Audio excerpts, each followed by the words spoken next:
Negara India diperkirakan akan menyusul Cina sebagai negara terpadat di dunia dengan hampir menembus 3 juta orang lebih pada pertengahan tahun ini menurut angka PBB.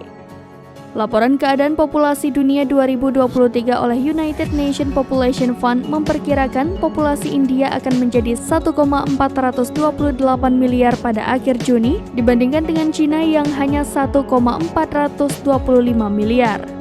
Amerika Serikat jauh dari urutan ketiga dengan perkiraan populasi 340 juta orang pada akhir Juni.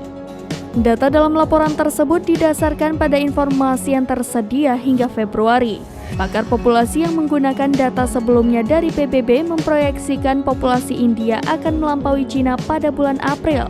Tetapi laporan terbaru Badan Global itu tidak menyebutkan tanggalnya. Pejabat kependudukan PBB mengatakan tidak mungkin untuk menentukan tanggal karena ketidakpastian tentang data dari India dan Cina karena sensus terakhir pada tahun 2011 dan berikutnya akan jatuh tempo pada tahun 2021 tertunda oleh COVID-19 pandemi.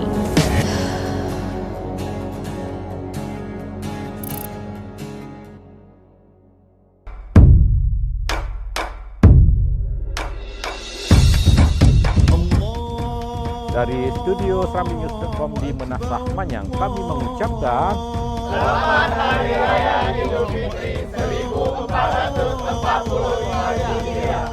Minal Aidin wal Faidin, mohon maaf lahir dan batin.